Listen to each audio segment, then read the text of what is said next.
Okay, ngayon naman po ay aralin naman natin ang finding roots of quadratic equation. So tapos na tayo sa pag-aaral natin ng extracting square root, kung saan ginagamit natin ang extracting square root kapag ang form ng quadratic equation ay ax squared plus c is equal to 0. Ngayon naman, aralin naman natin ang factoring. Saan ba natin ginagamit ang factoring sa finding roots of quadratic equation? Gagamitin natin ang factoring kapag ang form ng quadratic equation ay ax squared plus bx is equal to 0. Kung makikita natin yung unang form, gamit ang factoring, wala siyang value ng c. Pwede rin natin gamitin ang factoring kapag ang given na quadratic equation ay standard form. Ano yun? Ax squared plus bx plus c is equal to 0. So ngayon, bago natin bigyan ng pansin ang ikalawa, ang standard form gamit ang factoring, unahin natin ang ax squared plus bx is equal to 0, yung nawawala ang value ng c. So ngayon, ano ba yung factors? Kapag sinabi nating factors, syempre merong product yan. Kapag merong product, yun yung sagot. Ngayon ang tanong, saan siya nagmula? Saan siya nagmula kung saan mag-iisip ka ng dalawang numbers na kapag pinag-multiply, yun ang magiging sagot. Like for example, 9. Saan ba nagmula ang 9? Sa dalawang number na pinag-multiply. So meron siyang 3 times 3. Pwede rin ang 9 times 1. Pwede rin ang negative 3 times negative 3. Pwede rin ang negative 1 times negative 9. So in number 2, 42. Pwede natin gamitin ang 7 times 6. Pwede ang 21 times 2. Pwedeng negative 42 times negative 1. Pwedeng negative 7 times negative 6. Maraming pwedeng factors para yan ang maging sagot. Sa negative 15, pwede ang negative 5 times 3. Pwede rin ang negative 15 times positive 1. Pwede rin ang negative 3 times positive 5. So marami rin pwedeng maging factors. How about 20y? So hinati ko ang 20y, nagkaroon ng variable. Huwag kayong matakot kapag nagkaroon ng letter. Madali lang yan. So ang 20, hatiin natin, pwedeng 10 times 2, magiging 20. And then yung y, kukopyahin mo lang. Copy lang yon. So ibig sabihin, kapag chinek natin ang sagot yan, 10 times 2, magiging 20. And then copy lamang yung y. So huwag niyong buburahin, magtatampo yan kapag in-erase niyo siya. So ngayon, paano naman natin i-apply ang factoring? Okay, paano ba naman natin hahanapin ang roots, okay, in factoring gamit ang ax squared plus bx is equal to 0 na form? So example natin, 2m squared minus 4m is equal to 0. Makikita natin, hindi siya standard form kasi walang value ng c. So ngayon, anong gagawin natin? Gagamit tayo ng kaparaanan na CMF or common monomial factor. Sa common monomial factor, mayroong ginagamit na prime factorization. Gagamitin mo yung dalawang number sa given, 2 at saka 4, regardless yung sign. So, kopyahin natin yung 2, kokopyahin ko yung 2, kokopyahin ko din yung 4. Ngayon, iisip ka ng isang number, iisip ka ng prime number na kapag pinag-times mo, yun ang magiging sagot. Ngayon ang 2, prime number na siya. Wala na tayong pwedeng hatiin pa kay 2. Kasi si 2 ay prime number. Anong ibig sabihin ng prime number? Walang ibang factor kundi sarili niya at 1. So ang 2, ano pa ba ang pwede nating panghati sa 2 na magiging 2? Wala nang iba kundi 2 times 1 lang. So kaya ang gagamitin natin for 2 is 2. How about 4? Ang 4 pwede nating gamitin ay 2 times 2. Kasi nga ang 2 ay prime number. Hindi natin pwedeng gamitin ang 4 times 1 kasi nga ang 4 is not a prime number. Dahil ang 4 ay 2 times 2 or pwede rin ang 4 times 1. Kaya ang ginamit natin sa 4 ay 2 times 2. So ngayon, ang makikita natin sa taas na number na 2, meron siyang 2. Sa 4, meron din siyang 2 times 2. Meron na ngayon siyang common. Ano ang common niya? Meron sa taas na 2, meron din sa babang 2, meron siyang common na 2. Yun. Then ngayon sa letter, titingnan natin ang letter, merong M, meron ding M. Gagamitin natin diyan yung may pinakang mababang exponent. merong 2 at merong 1, hindi pinakikita. Gagamitin natin yung may pinakang mababang exponent, kokopyahin natin yon. Ito na ngayon ang tinatawag natin na CMF. Yan, siya na yung CMF natin na tinatawag. Common Monomial Factor. Ngayon, yung common monomial factor na yan, i-divide natin dito sa given. 2m. Tsaka din i-divide natin ha. After nating makuha yung CMF na 2m, i-divide natin doon sa given. So, 2 divide 2, wala na. So, mangyayari na lang, cancel na siya. And then, m na lang ang natira. Copy natin yung m. Kapag division at merong exponent, minaminus ang exponent. 2 minus 1. Ang mangyayari, magkakaroon dito ng 1. Hindi na siya ipapakita. Okay? 2 minus 1, kapag ka-division, minaminus ang exponent. 2 minus 1, magkakaroon kayo ng 1. Then, doon na tayo sa ikalawa. Negative 4 divide 2, magkakaroon kayo ng negative 2. Again, sa division at magkaiba ng sign, negative. Parang multiplication lang, basta magkaiba ng sign, negative. Basta parehas ng sign, nagiging positive. Ay isang negative 4 at isang positive. Kaya negative 4 divide 2, magiging negative 2. And then itong minus 1 minus 1, wala nang matitira.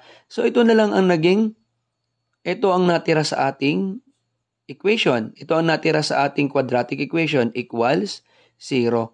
Ngayon, ang gagawin mo, itong natirang CMF, ilalagay natin dito sa labas. Ilalabas natin. So, yun na yung factors niya. Saan nanggaling ang 2m squared at saka 4m? Nanggaling siya kay 2m times m minus 2. Kumbaga yung 9 ay 3 times 3. So, therefore, yung 2m squared minus 4m ay nanggaling kay 2m times m minus 2. So, tingnan nga daw natin kung 2 na yon. I-check natin. What is 2m times m? So, meron dito yung katabing 1. 2 times 1, magkakaroon ng 2. M times m, pinagpa-plus ang exponent. 1 plus 1, nagkaroon ng squared. So, 2m times m, 2m squared. And then, ito naman, 2 times negative 2. Negative 4, copy yung m. So, dito siya nanggaling. Okay? So, ngayon, after nating makuha yung factors, i-equate natin sa 0. M minus 2 is equal to 0. Ililipat lamang natin yung negative 2. So, ngayon, ang value niya, m is equal to yung negative 2, magiging plus 2, 0 plus 2, ang ating unang root ay positive 2. Yun ang unang sagot. Ay, about doon sa ikalawa, paano naman doon sa 2m? Ang mangyayari doon sa 2m, tingnan natin, 2m is equal to 0. Kasi i-equate natin parehas, 2m is equal to 0, m minus 2 equal to 0. I-divide lang natin by 2. Wala kasing ililipat, walang plus minus dito. I-divide din by 2. Cancel na natin ito.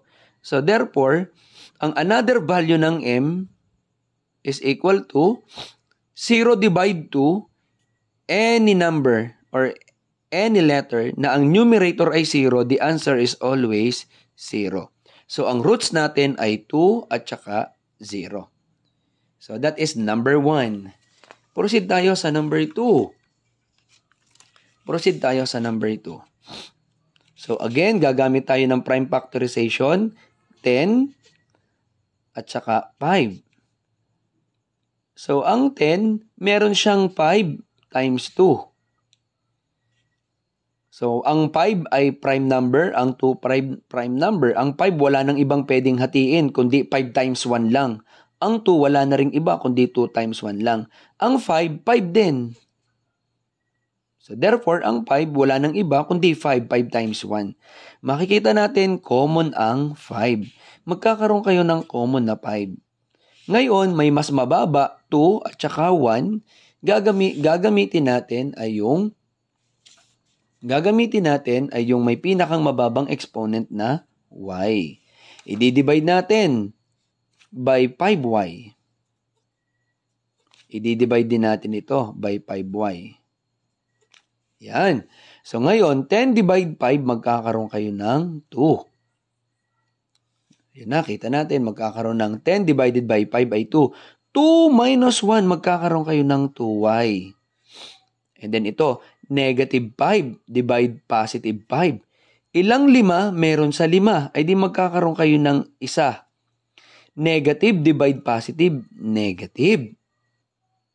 Kasi magkaiba ng sign, negative divide positive, negative.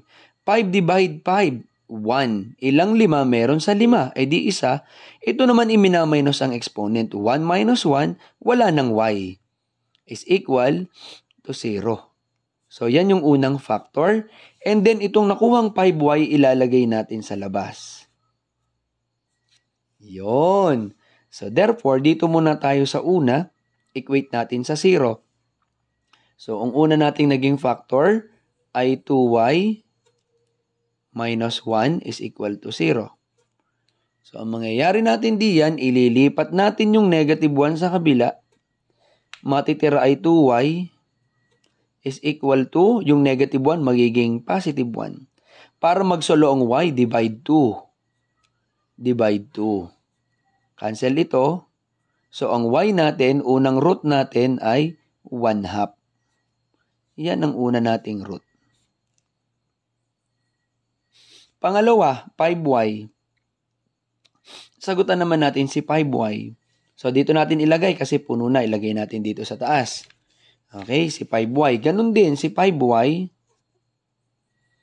Si 5y equal 0. So, wala tayong ililipat. Divide 5 lang. Divide 5 lang. So, cancel natin. 0 divide 5, another y natin ay laging 0. So, ayan. Yan ang ating solution set or roots ng quadratic equation kapag ang form ay nawawala yung value ng c. Okay, last number tayo. Number 3 tayo, number 3. In number 3, same procedure lamang tayo. Kopyahin natin yung 6. Kopyahin natin yung 12. Ang 6, pwede natin gamitin ay 3 times 2. Ang 12 ay 3 times 2 times 2. Yan po yun, yung prime factorization natin. Again, gagamit tayo ng prime numbers. Again, ang 6, 3 times 2 magiging 6. Ang 12, 3 times 2, 6. Times mo pa yung 6 sa 2, magiging 12 na siya. Hindi pwedeng ang gagamitin mo ay 6 times 2. Kasi yung 6 ay hindi prime number. Kasi ang 6 ay 6 times 1, pwede rin ang 3 times 2 sa kanya. Kaya ang gagamitin mo, 3 times 2 times 2. So makikita natin merong 3, meron ding 2. Ibig sabihin 3 at saka 2. Ita-times mo ngayon yan. 3 times 2, magkakaroon ka ngayon ng 6. Sinong mas mababa sa letter? Yung squared or k? Mas mababa yung k. Kaya magkakaroon ka ng CMF na 6k. I-divide natin 6k. I-divide natin 6k. So ngayon, 6 divide 6, wala na. Cancel na ito. Hindi na pinakikita yung 1. Kasi may katabi siyang letter. Kanina, 1 minus 1 dito sa y, wala na, 0 na. Kaya 5 divide 5, ipinakita. Hindi na ipinakikita yung 1 kapag may katabing letter. 6 divide 6, 1. Ay may katabing k, kaya hindi na ipapakita yung 1. Kokopyahin mo na lamang yung k. 2 minus 1, 1. So, ibig sabihin, 2 minus 1, 1 na lang ang matitira. No need to write the exponent 1. Automatic na po yun. Positive 12 divide 6, magkakaroon ka ng positive 2. 12 divide 6 ay 2. And then k, 1 minus 1, wala nang value. So, ngayon, equals 0. And then, ilagay natin yung 6k, ito, ilagay natin dito sa unahan.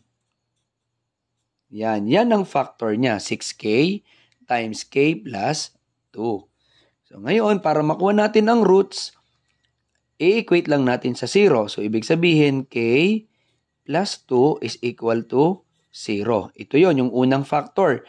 Ilipat natin yung positive 2. Ang unang root natin, k, yung positive 2 magiging negative 2. Yan ang unang sagot natin. And then, ito naman 6k, ganun din, parang yung kanina, ang value ng another k ay 0. So, ayan. Medyo sana nasundan ninyo. Sana may natutunan kayo. Alam nyo na, lagi kayong may dalawang sasagutan kay Sir Marbs. Pakisagutan po ng 4 and 5. Maraming salamat. God bless. Jesus saves.